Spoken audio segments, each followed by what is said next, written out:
In a concerning incident, Israeli soccer fans in Amsterdam faced violent attacks following the Europa League match between Israel's Maccabi Tel Aviv and Ajax. The confrontations took place late Thursday, with Israeli authorities labeling it as a serious incident of violence. Social media videos, which Israeli officials have shared, depict scenes of Maccabi fans being targeted as they left the stadium, although CNN and other outlets have not independently verified these videos. The Israeli embassy in the U.S. and other sources report that hundreds of Maccabi fans were ambushed after the game. The Israeli government has since responded by dispatching 2 emergency planes to Amsterdam to aid affected citizens and evacuate those in danger. Israeli Foreign Minister Gideon Sa'ar, who is monitoring the situation closely, stated that 10 Israelis have been injured. To ensure safety, he advised Israeli citizens to stay in their hotels and avoid potentially risky areas.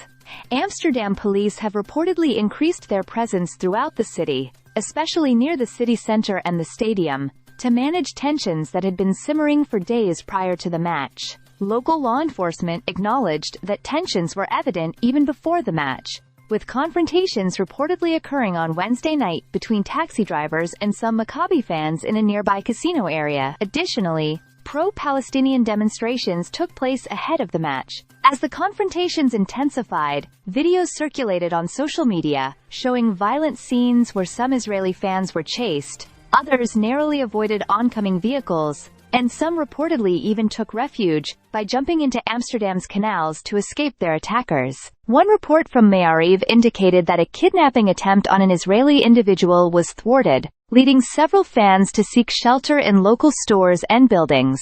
In response to the escalating violence, Israeli Prime Minister Benjamin Netanyahu condemned the attacks, calling on Dutch authorities to act decisively to protect Israeli citizens. In a statement from his office, Netanyahu ordered immediate assistance for Israeli nationals in Amsterdam, urging the Dutch government to hold accountable those responsible for the violence.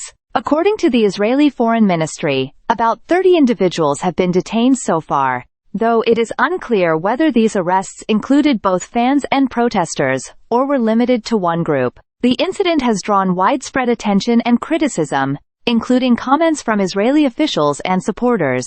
Former Israeli Prime Minister Naftali Bennett described the situation as life-threatening, calling for an immediate response from Dutch authorities. Bennett, as well as other Israeli officials, appealed to European authorities, highlighting the urgency of protecting both Israelis and other European citizens from similar acts of violence. Reports indicate that Israeli fans who traveled to Amsterdam felt they lacked sufficient police protection. Some individuals, speaking anonymously to reporters, expressed frustration, stating that they felt abandoned by Dutch police, who reportedly did not escort Maccabi fans to safety after the match. Journalist Raz Amir, covering the incident, reported that some fans believed the violence was organized in advance, while a member of the Jewish community in Amsterdam, present during the event, described the shock and fear among fans and local residents alike. This tragic incident occurred shortly after the annual commemoration of Kristallnacht, adding a further layer of gravity for many observers. The Israeli embassy and government officials are continuing efforts to secure safe locations for their citizens, coordinate with local hospitals to check on the injured, and provide assistance for those needing shelter. While tensions seem to have slightly eased, officials warn that the situation is still volatile.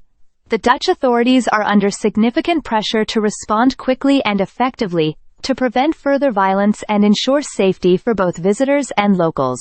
Stay subscribed for more videos.